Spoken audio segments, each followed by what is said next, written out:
Hello friends, good morning, welcome to my channel. आज का हम लोग का विषय है जैन धर्म। इसके पहले हम लोगों ने गौतम बुद्ध के बारे में पढ़ा था, जिसमें हम लोग बौद्ध धर्म के बारे में जाना था। उसके पीछे चलते हैं तो पूर्व वैदिक काल और उत्तर वैदिक काल में कुछ बदलाव देखने को मिला और कुछ मिलावटपूर्ण व्यवस्था उसमें आ चुकी थी। जैसे आडंबरपूर्ण बलि का प्रयोग करना, बहुत सारे चीज़ जो थे उसमें मिलावट होने के कारण दो तरह के संप्रदाय उभर कर सामने आए, जिसमें नास्तिक संप्रदाय था और एक आस्तिक संप्रदाय था। इसी नास्तिक संप्रदाय में जो भगवान को नहीं मानने वाले थे, मानवता में विश्वास रखने वाले थे, इसी में जो दो धर्म थे, बौद्ध धर्म और जैन धर्म। इसके पहले हम लोगों ने बौद्ध धर्म के बारे में पढ़ा था, गौतम बुद्ध के बारे में, कहाँ उनका आयोजन हुआ, क्या उनकी पृष्ठभूमि के बारे में जाना था हमने। और आज का जो हम लोग का विषय है वो जैन धर्म है। आज हम लोग इसके जैन धर्म के बारे में जानेंगे। इसी जैन धर्म में हम आते हैं उसके पृष्ठभूमि परिचय के बारे में। इसमें हम जानेंगे कुल 24 तीर्थंकर उसमें हुए। 24 तीर्थंकर में जो पहले तीर्थंकर और जो 22वें तीर्थंकर थे, इसकी जो जानकारी है ये हमें ऋग्वेद से प्राप्त होती है, ठीक है। और उसके जो बीच की जो दूसरे तीसरे चौथे जो तीर्थंकर जो हुए, वो जैन धर्म को का विस्तार उतना नहीं कर पाए, ना लोगों को उसमें मिला पाए, तो उसकी जानकारी प्राप्त नहीं होती है। लेकिन पहले 22वें, 23वें और 24वें, पहले और 22वें तीर्थंकर की जानकारी ऋग्वेद से प्राप्त होती है। और उसके बाद 23वें और 24वें जो महत्वपूर्ण है, जिसको हम लोग जानेंगे आज। तो इसके जो संस्थापक थे वो थे ऋषभदेव। ऋषभदेव या उसे आदिनाथ और वृषभनाथ के नाम से जाना जाता है। इसकी जो स्थापना हुई थी वो 6ठी शताब्दी ईसा पूर्व में इसका स्थापना हुआ था। इसका भी और बौद्ध धर्म का भी दोनों का स्थापना 6ठी शताब्दी ईसा पूर्व भी हुआ था। इसके जो 22वें तीर्थंकर थे वो थे अरिष्टनेमी, ठीक है। इसकी जानकारी मैंने पहले बताया ना कि पहले और 22वें, यानी कि ऋषभदेव जो पहले तीर्थंकर और 22वें तीर्थंकर अरिष्टनेमी, इनकी जानकारी हमें ऋग्वेद से प्राप्त होती है। उसके बाद आते हैं जो एग्जाम में पूछे जाते हैं, इंपोर्टेंट होते हैं 23वें तीर्थंकर। 23वें तीर्थंकर जो थे वो थे पार्श्वनाथ, ठीक है। इन्हें 30 वर्ष की आयु में इन्हें ज्ञान की प्राप्ति हुई थी, ठीक है। और इनके जो पिता थे वो अश्वसेन थे, जो काशी के राजा थे, मैंने यहाँ छोड़ दिया है।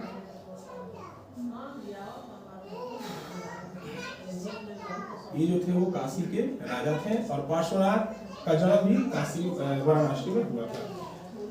इन्होंने जो 4 महाव्रत इन्होंने दिया, ठीक है। किसने? पार्श्वनाथ ने 4 महाव्रत दिया, जिसमें पहला था सत्य। और हमेशा सत्य बोलना चाहिए और हमेशा सत्य के साथ रहना चाहिए, खड़े रहना चाहिए सत्य के साथ। अहिंसा यानी हिंसा न करना। उसके बाद था अपरिग्रह, यानी धन को संचय न करना, धन को इकट्ठा न करना।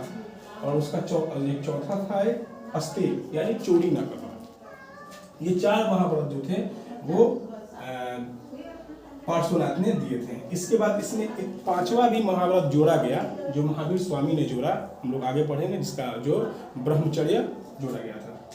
इनकी जो ज्ञान की प्राप्ति जो हुई थी किन्हें? पार्श्वनाथ की जो ज्ञान की प्राप्ति हुई वो हुई थी समेत पर्वत गिरडी, यानी जो झारखंड में पड़ता है, यहाँ उन्हें ज्ञान की प्राप्ति हुई थी।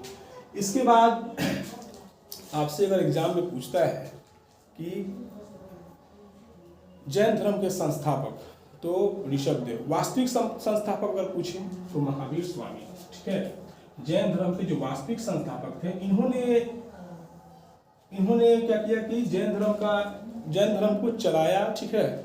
उनका विस्तार भी किया, लेकिन उतना सफल नहीं हो पाया जितना महावीर स्वामी ने जैन धर्म का विस्तार किया, अपने उपदेश दिए, लोगों को इकट्ठा किए, ठीक है, अपने धर्म में शामिल किए। तो इन लोगों ने उतने परिश्रम नहीं कर पाए और उतने लोगों को इकट्ठा नहीं कर पाए जितना महावीर स्वामी ने किया था। तो इसके 24वें और आखिरी तीर्थंकर जो थे वो थे महावीर स्वामी, जिनका बचपन का नाम था वर्धमान। इनके बचपन का नाम था वर्धमान। इनका जो जन्म हुआ था 540 बीसी कुंडग्राम में इनका जन्म हुआ था। हमने और वो पढ़ा था हमने, गौतम बुद्ध का जो जन्म था वो लुम्बिनी में हुआ था, जो अभी नेपाल में पड़ा, ठीक है। इनके जो पिता थे सिद्धार्थ थे, और गौतम बुद्ध में हमने क्या पढ़ा था? गौतम बुद्ध के जो पिता थे वो थे शुद्धोधन, ठीक है। इनकी जो माता थी वो थी तृष्णा, और गौतम बुद्ध में हमने पढ़ा था उनकी जो माता थी क्या थी? महामाया, ठीक है। और दूसरी माता, उनका तो मृत्यु हो जाता है गौतम बुद्ध के जन्म के 7वें दिन। उसके बाद प्रजापति गौतमी जो थी उनकी मौसी थी, यानी उनकी दूसरी माता थी, ठीक है। महावीर स्वामी की एक पुत्री थी प्रियदर्शना, ठीक है। और उनके जो दामाद, यानी कि महावीर स्वामी के जो दामाद थे उनका नाम था जमाली, जमाली उनका नाम था। अब यहाँ से जो इम्पोर्टेंट है, उसके बाद हम लोग देखेंगे गृह त्याग। गृह त्याग उन्होंने किया था 30 वर्ष की आयु में, ठीक है। 30 वर्ष की आयु में उन्होंने गृह त्याग किया था। और हमने गौतम बुद्ध में पढ़ा था कि उन्होंने अपना गृह त्याग 29 वर्ष की आयु में किया था। और उनकी ज्ञान की जो प्राप्ति थी वो 42 वर्ष में हुई, ठीक है। यानी 12 वर्षों के बाद उन्हें ज्ञान की प्राप्ति हुई। और उसमें हमने पढ़ा था गौतम बुद्ध में कि 29 वर्ष में उन्होंने गृह त्याग किया और 6 वर्ष के पश्चात 35 वर्ष की आयु में गौतम बुद्ध को ज्ञान की प्राप्ति हुई थी। जो स्थान था वो रिजुपालिका नदी जिंभी ग्राम में साल वृक्ष के नीचे उन्हें ज्ञान की प्राप्ति हुई थी। और गौतम बुद्ध को बोध गया में बोधि वृक्ष के नीचे उनको ज्ञान की प्राप्ति हुई थी। इनका जो मृत्यु था वो 468 BC में पावापुरी में इनकी मृत्यु हो गई। और उसमें हमने पढ़ा था उनकी जो गौतम बुद्ध की जो मृत्यु हुई थी वो कुशीनारा, जो अभी कुशीनगर में उनकी मृत्यु हुई थी, जो यूपी में पड़ता है। देखिए यहाँ पर मैंने बताया ना कि पार्श्वनाथ जो थे उनकी जो 4 महाव्रत था, सत्य, अहिंसा, अपरिग्रह और अस्त्य।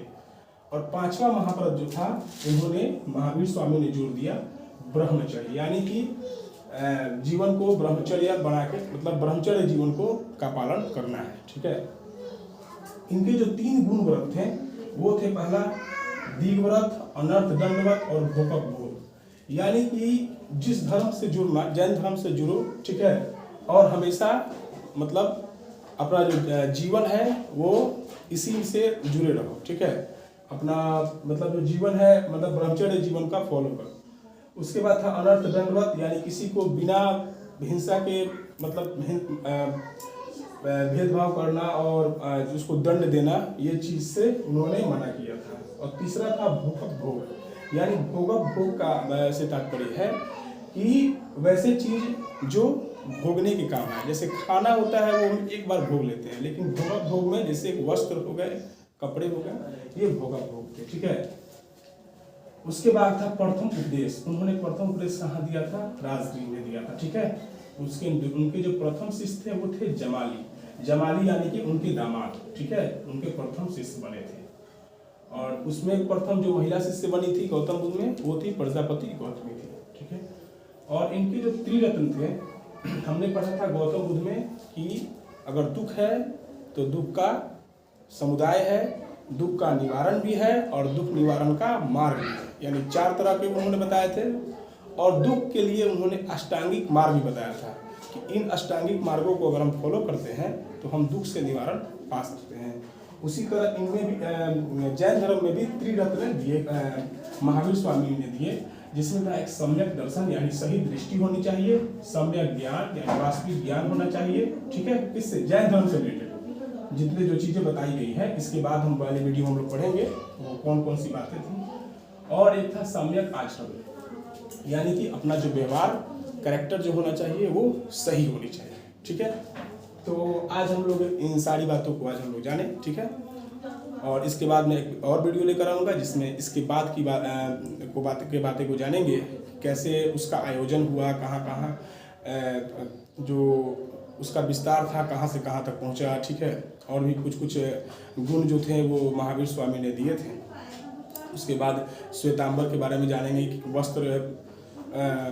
वस्त्र त्यागना, ठीक है। अगले वीडियो में। वीडियो अच्छा लगे तो लाइक और शेयर कीजिए। धन्यवाद।